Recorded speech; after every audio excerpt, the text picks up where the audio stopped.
to introduce Perri Maxwell. So, hi, Perri. Perri is Director of Product Marketing at Ada, having joined as one of the first 20 hires and grown as with the company from pre-Series A to unicorn status. Described by her peers as a Swiss Army knife, Perri has a proven record in software sales, voice of customer advocacy, and team leadership.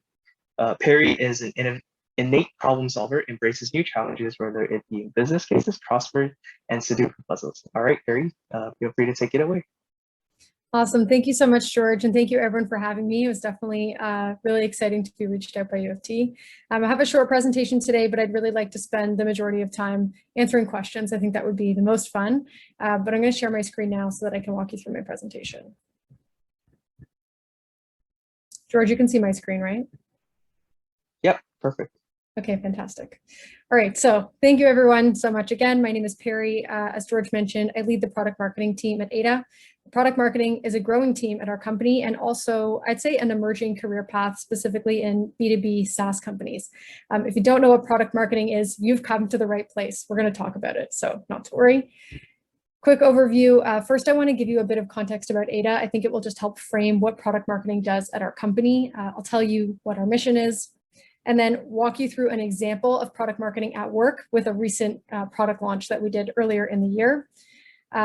Then we'll move into, what I look for when I hire to my team, the transferable skills and really attitudes I'm looking for, and then we'll dive into the Q&A. So I'll try not to take too long in the presentation, and then we can get into the questions. Okay, so bit of context on the world of customer experience. I think we can all agree today as consumers that customer experience that's human first, frankly, doesn't work. I think it's broken, right? I think anytime we have an experience with a business that's not up to our standards, that makes us unlikely to want to do business with them again. I know when I jump into a live chat, like this example on the right, and see that there's 66 people ahead of me, I know I'm going to wait a long time. It's really inconvenient. It's not a good look for the brand. And I don't think the business is happy with it either. Unfortunately, I think this is what tends to happen as businesses grow, is that it becomes harder and harder to scale a high quality of customer experience that maybe the business was used to providing.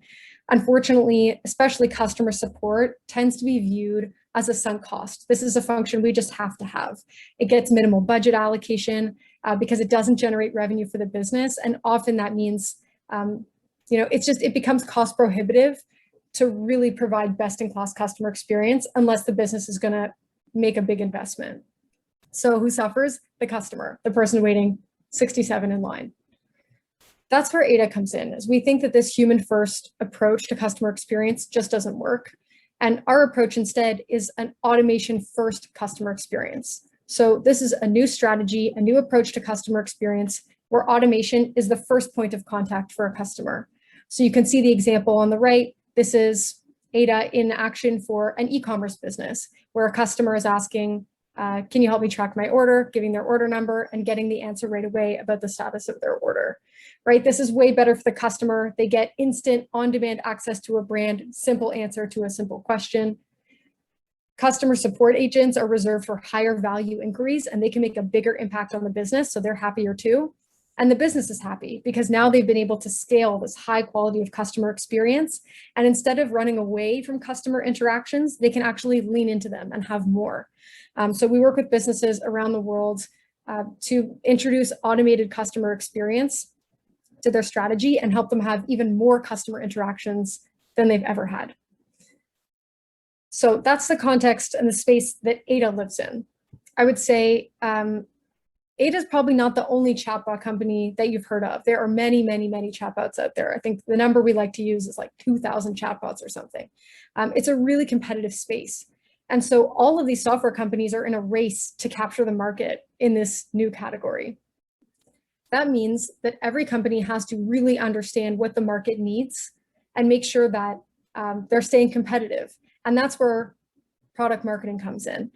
We are responsible for, actually this is a good pivot to move into our mission. We are on a mission to make sure that Ada is providing unique value to the market. We need to be differentiated from our competitors. And that helps us to build demand for what Ada is building and drive adoption of our product, right? So that's our mission. ensure Ada provides unique value to the market, build demand, and drive adoption. To illustrate this, I want to go through an example of, actually just kidding. I realize I haven't been changing my slides. I've been changing them on my other screen.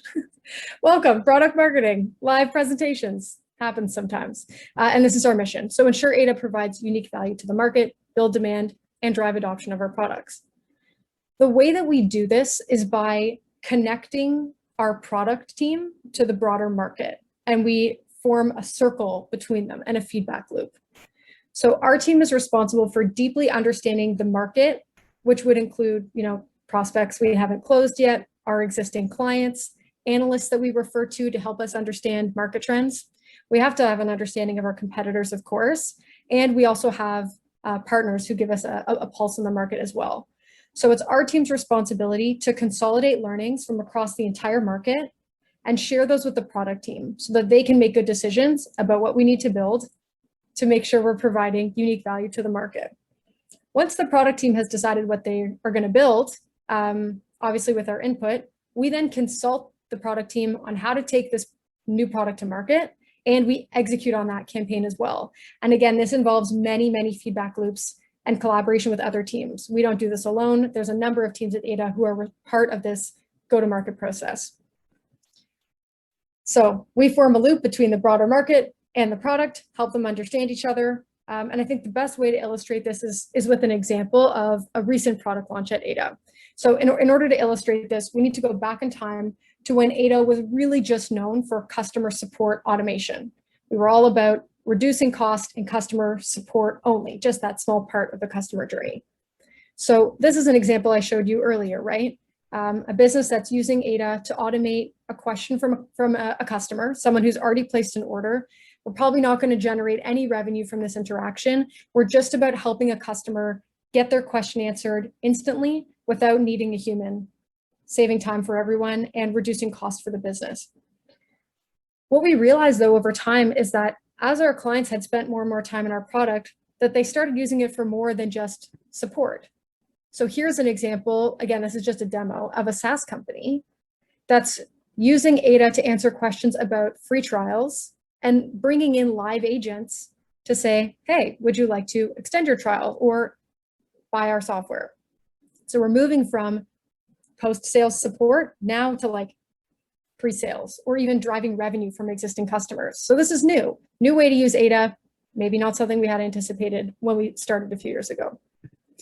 We've also started to see Ada be used even earlier in marketing. So like putting Ada on your website to answer questions about your space, about your product generally. And in this example, you can see the chatbot asking the customer for information about their sales team, how many people are on your team. So we kind of got a signal from the market, from our clients, that there were more applications of Ada that we weren't necessarily capitalizing on. And we thought, there's something here. There's something that we have to dig into. And this is where we start this product marketing cycle. And we start with market insights. What we did was a deep analysis of our existing clients, the competitive landscape for chatbots, to try to get a sense of how are marketing and sales automation being handled right now, both with our clients and in competitors. Now, this again was like a cross-functional effort. The product team is also involved in the research. We worked with our customer success team to get their feedback as well. So this is like an overly simplified summary of a lot of the work that was done to get at these market insights. But there were a few key learnings in the product marketing team. From our existing clients, we learned that when the customer support team was really successful, they actually shared that success with other teams. And it got those other teams really excited. They said, hey, if the customer support team has been able to, reduce their response time for emails by 50%. Maybe it used to be 2 days to get an email response. Now it's under 24 hours. Other teams want a piece of that action too. So the product teams got interested in how can we use Ada to drive adoption? If the chatbot's already living in our product, can we use it to tell our customers about new elements of the product that they should check out? Similarly, the marketing and sales teams thought, hey, well, if the customer support reps are more effective, maybe we can make the sales reps more effective too. So other teams were kind of on notice, and that's how these new use cases started bubbling up within our product.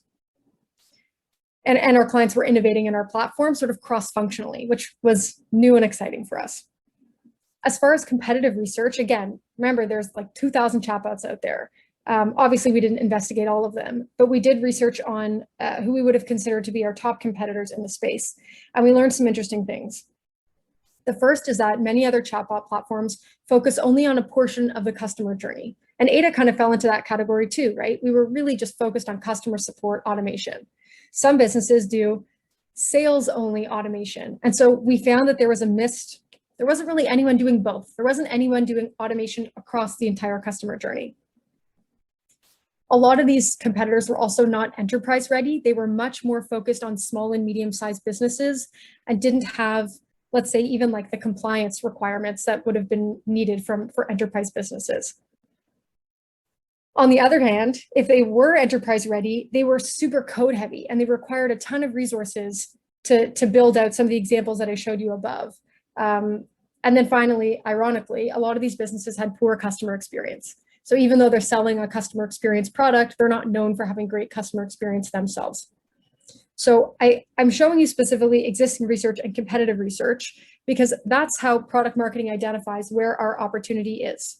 We need to understand what the market needs and wants and what our competitors are doing today to meet that need. The target for Ada is this spot over here. What can we deliver uniquely to the market that our competitors aren't doing that the market really needs? And so that's how this Ada Engage came to be. This is a new suite of features we took to the market about 6 weeks ago that are specifically for sales and marketing use cases and to help our clients collaborate, not just to drive automation and support, but actually across the entire customer journey and bring their teams together. So if you go back to the previous slide, we took everything we learned from our existing clients. We could see that other teams wanted to get involved. And what's unique about our offering is that we can cover the entire customer journey. Ada is enterprise ready. It's no code, and we're known for our customer support, our customer success team. And so that's really where we felt our opportunity was. As long as we could deliver the product, we could capture this market. And that's how Ada Engage came to be. Now, that's only half the battle. That was just the market insights. Now, once the product team has decided what to build and they're getting to work on this new product, we have to go out and tell the whole world about what's coming and why they should care. So again, this is a totally simplified version of everything that went into our go-to-market process. But there's a ton of collaboration that happens on this end of the business where product marketing is project managing. So we put together a single source of truth about what's coming to market, who cares, why they should care about it, unique value propositions, things like that. We got to be part of naming the product, which was really cool. We worked with our education team to make sure we had resources internally and externally. So for Ada's team to understand what was coming, how to set it up, how to implement it, and for our clients to know how to use it as well. We work with the sales team to put together demo videos that we use in marketing materials or even that our team uses, when talking to client or prospects. We also had to put a plan in place to measure results and say, hey, these are the messages we thought would resonate in the market. How are they actually doing? And there's definitely much more that goes into this go-to-market. Ads and anyways, there's like 6 teams involved. But the point is that product marketing is responsible for project managing that launch, and we actually launch every 6 weeks in the market. So this constant cycle of go-to-market. Okay, so that was story time, high-level example of this operating model where product marketing provides market insights to the product team and then takes new product to market. I do have actually a quick video to show you what this looked like when we launched it on our own website. So the beauty of our product is that it's actually valuable for our company too. So before we released it to the world, we actually tested it out on our website to get results, to tell a case study. Everyone's looking for social proof anytime they are buying software they haven't purchased before. And so testing out our own product on our website meant that we can share those results with our prospects to sort of de-risk their purchase and say, hey, this is what Ada was able to achieve using our own product on our website. This is often called dog fooding or drinking your own champagne. Once we launched Ada, like Ada Engage, this suite of features specific for sales and marketing on our own website, we saw a 150% increase in leads generated by the bot on our website, which is significant. We doubled the conversion rate in our own bot, and we also saw a 30% increase in pipeline velocity. So the number of days it takes for someone to go from stage 0, like we're just learning about you, you're the very top of the funnel, we're not sure if you're a fit for us, to stage 1, which is, yes, you're definitely a qualified lead, we want to talk to you, you're a business who could really benefit from Ada. And that acceleration and that from stage 0 to stage 1 in our sales cycle is significant to our sales team. All right, so that is the end of story time. I want to take a minute now and talk about, my slides will change. What is the profile of a product marketing manager?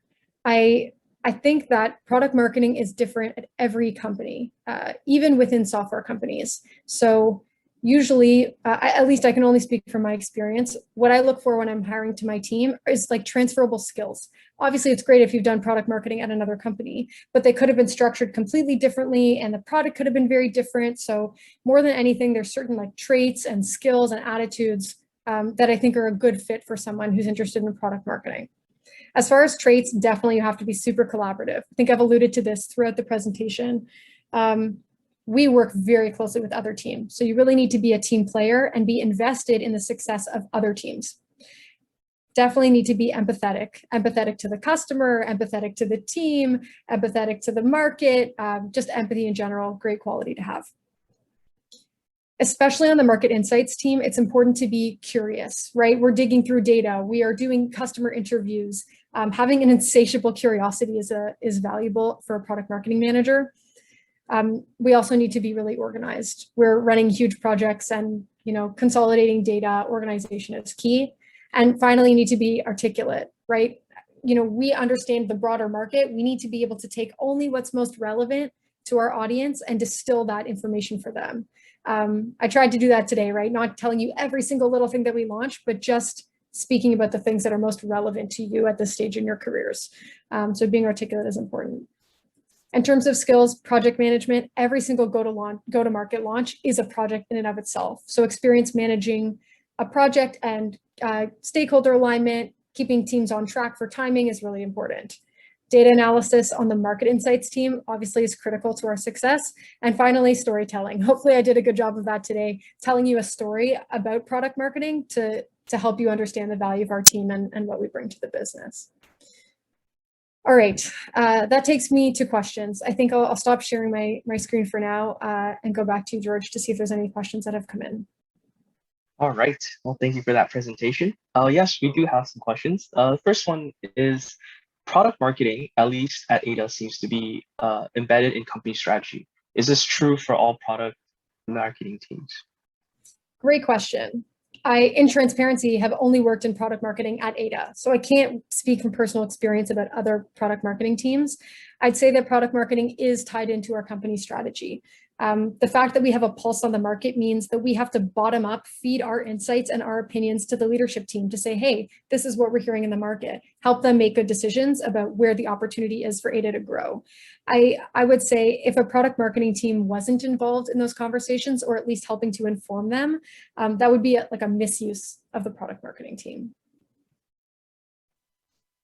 All right, thank you for that. So a student asked, what do you think are some of the differences between a product manager as opposed to a product marketer? Are there differences in skills, differences in, I guess, ability and what they are accomplished to do? So this is a fantastic question. I think in smaller companies, like Ada's, I guess, maybe 270 people now.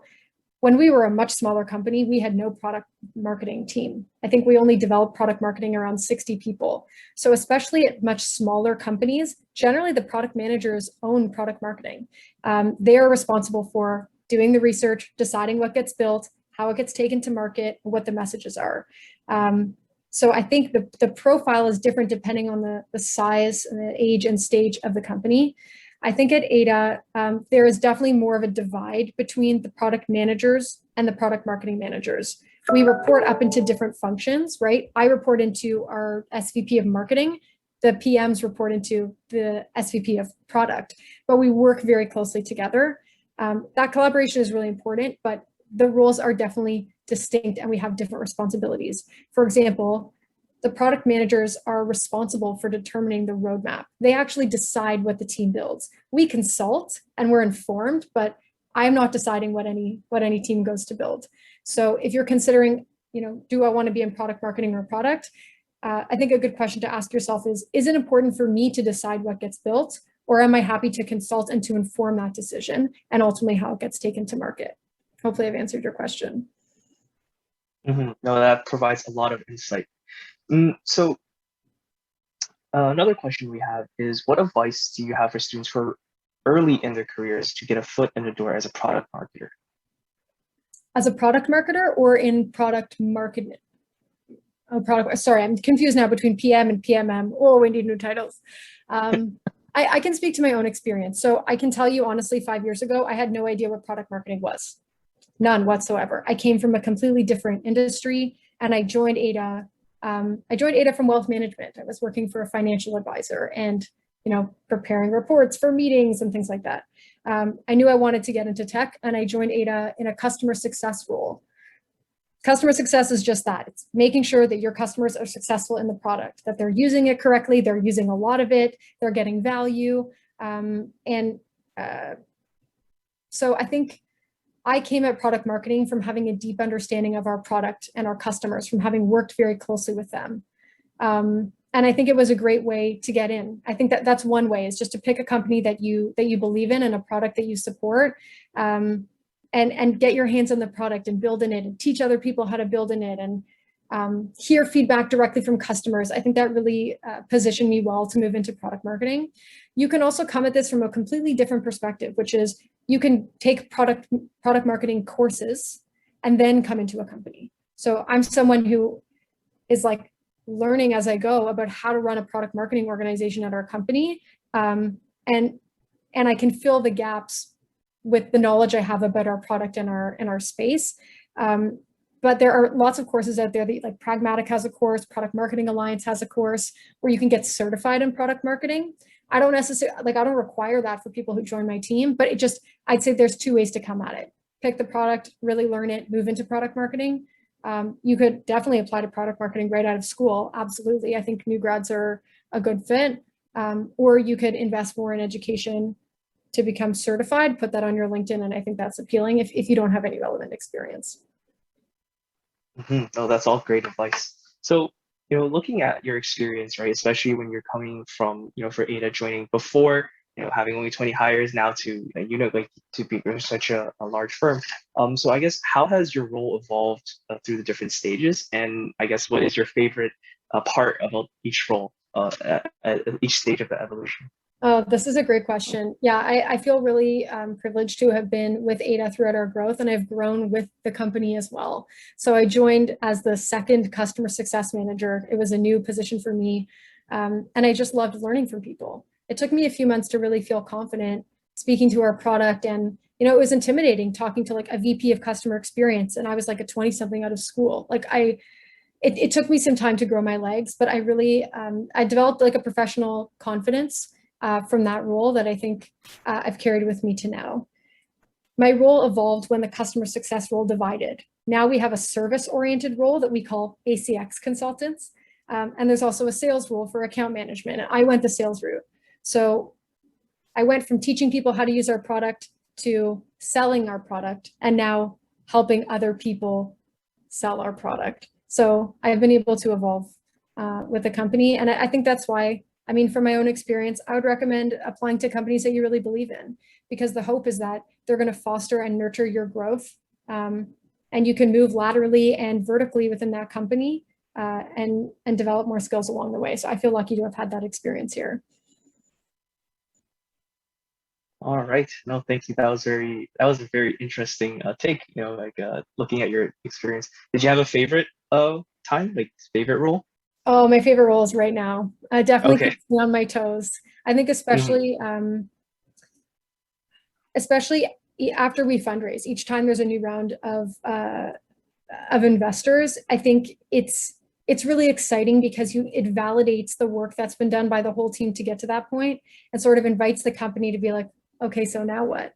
And it's cool to be in product marketing at this time in our company history because, like we talked about before, George, I get to be a part of the of the product strategy. So I just feel like I'm learning a lot, and I think that's what excites me most about working at Ada is just every day is different. And if I don't like something I'm doing 1 week, in 3 weeks, I'm probably not doing it anymore. So it's constantly changing, and I'm really loving it right now. Mm-hmm. Oh, that's amazing. So this another question came back. It's gonna ask a little bit about how your past connects with your present, right? So you talked a little bit about your finance background in the past. So how has that played a role in your current role? Like how has that understanding played a role in your current job? And yeah, tell us a little bit more about that. Oh, that's a fantastic question. I remember applying to the job, looking at my resume, and I was like, who's going to hire me? This is the weirdest resume. Nothing makes sense. Nothing's related. I just said yes when opportunities came my way and I did not have a direct career path. It was very meandering. I think what's valuable about that is that you end up having transferable skills that are, and like a toolkit that's unique, right? I don't look like other candidates because most other people didn't study linguistics and then work in wealth management and sell insurance. So as long as you can tap into the transferable skills that you have, I really think that's what helped me honestly land a job at Ada. Is I could say, hey, I studied linguistics. I have an appreciation for the AI and machine learning in our product. I worked in customer service at the pharmacy. I know what it's like to answer the phone and not know who's on the other side and have to provide service. I learned how to prepare for meetings, and I took think of focus on,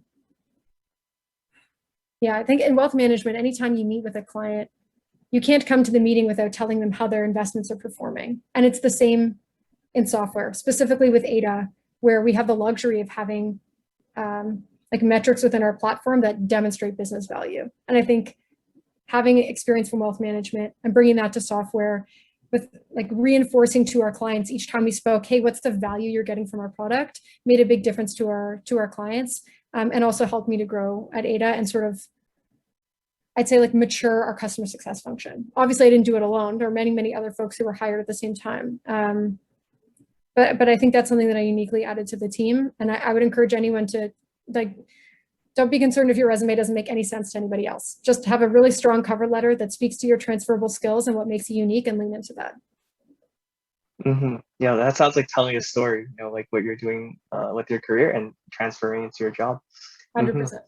Right. So I guess we have time for one last question. And this question has, I think it's more involved with the, like actual persuading customers to use the Ada function. So in the past, when we first used chatbots, the process was very clunky. It didn't get the right answers and so on and so forth. So I guess what is your take on how do we convince customers to try this new adoption and be more open to using chatbots as opposed to trying out phone services or something like that?